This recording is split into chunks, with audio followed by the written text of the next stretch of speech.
Welcome to Dhruv dream.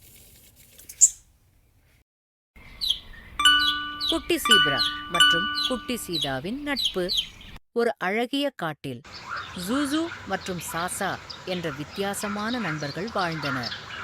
Juice எப்போதும் உற்சாகமாக இருக்கும் ஒரு ஆர்வமுள்ள குட்டி ஜீப்ரா.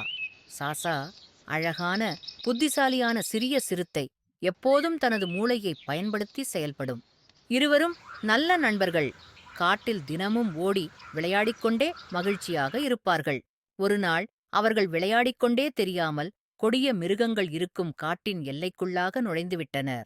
இதை கவனித்த ஒரு ஹைனா இவர்களை நான் உணவாக்கிக் கொள்ளலாம் என்று எண்ணியது. அந்த ஹைனாவுக்கு வயதாகிவிட்டது. மேலும் வேட்டையாட முடியாமல் பசியால் தடுமாறிக் கொண்டிருந்தது. அதனால் அவர்களை பிடிக்க ஹைனா ஒரு பழைய கயிற்றை மரத்தில் கட்டி அதன் மீது இலைகளால் மறைத்து வைத்தது. பின்னர் ஹைனா நடித்து, ஓ குட்டிகளே, நான் முதுமையானவன், எனக்கு நடக்க முடியவில்லை, கொஞ்சம் உதவி செய்ய முடியுமா என்று கேட்டது. ஜூசு அவனை பார்த்து இரக்கமுடன், பாவம் முதியவர், நம்மாலே உதவி செய்ய முடியாதா என்று எண்ணியது. ஆனால் சாசா சந்தேகத்துடன் பார்த்து, சாசா உற்று நோக்கி, இங்கே ஏதோ சந்தேகமாக இருக்கிறது என்று எண்ணினான். சற்று நேரத்தில் அவனுக்கு அவன் அம்மா சொன்னது நினைவிற்கு வந்தது. ஹைனாக்கள் எப்போதும் மாயை செய்பவர்கள், அவற்றின் வார்த்தைகளை நம்பக்கூடாது. சாசா எச்சரிக்கையாக இருந்தான். அவன் சுற்றுப்புறத்தை கவனமாக கவனித்தான். ஏதேனும் சந்தேகத்திற்கிடமானது இருப்பதை புரிந்து கொள்ள முயன்றான். அப்போது அவன் இலைகளுக்கு அடியில் ஒரு கயிறு இருப்பதை பார்த்துவிட்டான். அவன் சந்தேகம் உறுதியாகியது. ஆனால் பயத்தை வெளிக்காட்டாமல் சிரித்தபடியே ஹைனாவின் மீது துள்ளி அதை அந்த கயிறில் சிக்க வைத்து விட்டான். கயிறு திடீரென மேலே எழும்பி ஹைனாவை தூக்கி மரத்தில் தொங்கவிட்டது.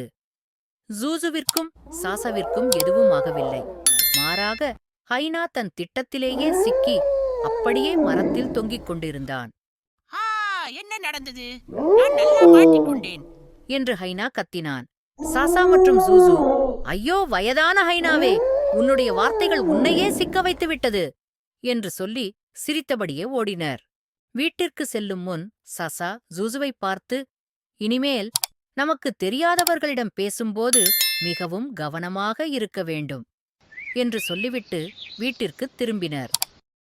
நம்மை சந்திக்கும் அனைவரும் நல்லவர்கள் என நினைத்து உடனே நம்பக்கூடாது. எப்போதும் எச்சரிக்கையாக இருந்து யாருடைய வார்த்தைகளையும் நன்றாக யோசித்து பிறகே நம்ப வேண்டும். Like and subscribe for more videos.